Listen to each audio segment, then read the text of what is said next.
पाठशाला में मैं आपके साथ हूँ जगदीश हवलानी। आज का ये वीडियो है। इस वीडियो में हम बात करेंगे MS office Excel MS office का एज ए अकाउंटेंट बहुत ही ज़्यादा महत्वपूर्ण सॉफ्टवेयर है और इसकी वर्किंग के बिना अकाउंटिंग अधूरी है, इसके बिना ऑफिस अधूरी है। आइए इसके इम्पोर्टेंट और महत्व को जानें और समझें। एमएस एक्सेल, इसमें अकाउंटिंग रिकॉर्ड रखे जाते हैं और फाइनेंशियल स्टेटमेंट, चाहे हम प्राइवेट फील्ड की बात करें चाहे कारपोरेट फील्ड की बात करें, इसके इम्पोर्टेंस के बारे में, चाहे जीएसटी की बात करें, हर जगह एक्सेल के बिना रिपोर्टिंग और डाटा, चाहे फाइनेंस फील्ड की बात करें, अधूरी है।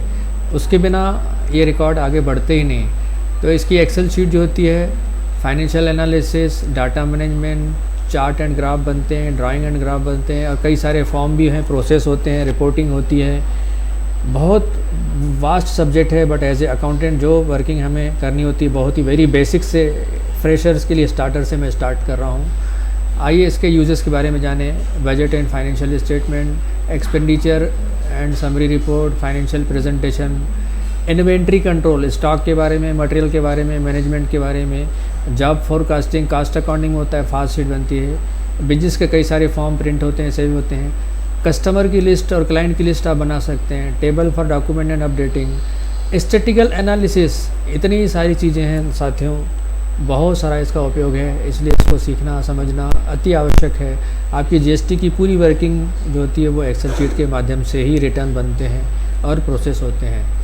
तो एक्सेल का स्क्रीन व्यू जो होता है, जो मैंने आपको बताए थे, जो इसके मेनू होते हैं वो बिल्कुल कॉपी टू कॉपी जो होते हैं एमएस वर्ड के जैसे होते हैं। इसलिए मैं आपको यहाँ फाइनल बहुत सिंपल में इसको रिवीजन कर देता हूँ।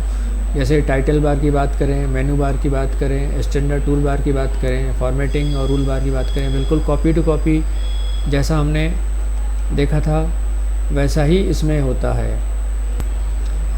ये देखिए, जैसे फाइल मेनू है, ये सेम एमएस कॉपी में जैसे बताया गया आपको एमएस ऑफिस में। एडिट मेनू बिल्कुल कॉपी है, कुछ नया बताने की आवश्यकता नहीं है।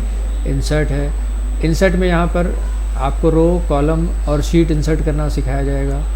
यहाँ ये चीज़ चेंज है। फॉर्मेटिंग में जो सेल, कॉलम और शीट होती है उसके बारे में एक्स्ट्रा वर्किंग आपको असाइनमेंट के साथ सीखी जाएगी। टूल्स भी सेम है, सारा चीज़ मेनू बिल्कुल पूरे के पूरे एज इट इज़ सेम है,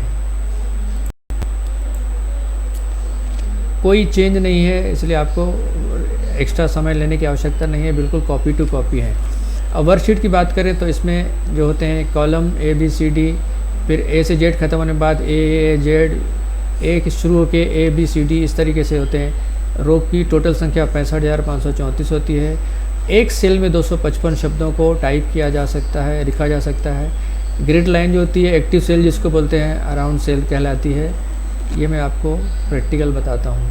ये इसको कॉलम बोलते हैं, ABCD ये कॉलम होते हैं और ये जो 1 2 3 4 हैं ये आपके रो होते हैं। और ये जो एक्टिव दिख रहा है इसको ग्रिड लाइन बोलते हैं, एक्टिव सेल बोलते हैं। इसी में बहुत कुछ चीज़ें आपको जो टाइपिंग की जा सकती है। तो अभी देखिए, यहाँ पर भी देखिए और यहाँ पर भी देखिए ऊपर, और यहाँ पर देखिए अपन कौन से कॉलम और कौन से रो में इसको हाईलाइट कर दिया गया है। ये G13 है तो कोने में ये G13 लिखा हुआ। इस तरीके से आपकी एक्टिव जो सेल हुई वो G13 हुई। और आगे बढ़ते हैं। रेंज होती है वर्कबुक में इस तरीके से जो मैंने बताया अभी, जो G11 में H14, V4 H14 इस तरीके से ये होती है। अब वर्कशीट पे जो मूवमेंट करते हैं कीबोर्ड के नाम से, इसको हम देखते हैं। आइए इसको स्टेप बाय स्टेप समझिए। पेज अप और पेज डाउन करने के लिए, पेज अप पेज डाउन करने से एक स्क्रीन आप आगे और पीछे चले जाते हैं। अब इसको उदाहरण से प्रैक्टिकली समझिए। ये अभी जैसे आप हैं, ये 1 से लेके 26 तक आपका है। अब मैंने इसको पेज डाउन किया तो देखिए ये 27 से 52 तक आ गया। ये 27 पेज जो है वो 27 से ये 52-53 तक आ गया। फिर मैंने पेज डाउन किया तो देखिए 53 से 79 आ गया। उसको पेज अप करता हूँ वापस, ये 27, ये इस तरीके से पेज अप पेज डाउन करने से आप इस तरीके से आगे बढ़ सकते हैं। फिर alt page up page down करने से आप राइट और लेफ़्ट पे आगे बढ़ेंगे, राइट और लेफ़्ट स्क्रीन पे आगे बढ़ेंगे। आइए इसको भी एग्जांपल सहित देख लेते हैं। ये आल्ट दबा के मैं पेज डाउन किया, अभी देखिए आप ये पी कॉलम पे हैं। अभी अगला पेज आल्ट पेज डाउन किया मैं, ये देखिए पी से लेके आप ए एच तक आ गए। यहाँ जेड ख़त्म हुआ, उसके बाद ए के साथ A B C A C A D चालू हुआ, तो ए एच पे है। अब फिर आल्ट पेज पे पेज डाउन किया मैंने, तो एच के बाद ए आई शुरू हो गया। इस तरीके से पेज अप करता हूँ तो मैं वापस ये पी पे आ गया और ये ए पे आ गया। इस तरीके से ये स्क्रीन व्यू है इसका मूवमेंट का। फिर एक screen left, alt plus back space करेंगे तो एक्टिव सेल पे वापस आ जाते हैं। आइए इसको देखें, ये हम एक्टिव सेल पे हैं, आल्ट बैक स्पेस किया अपन ने,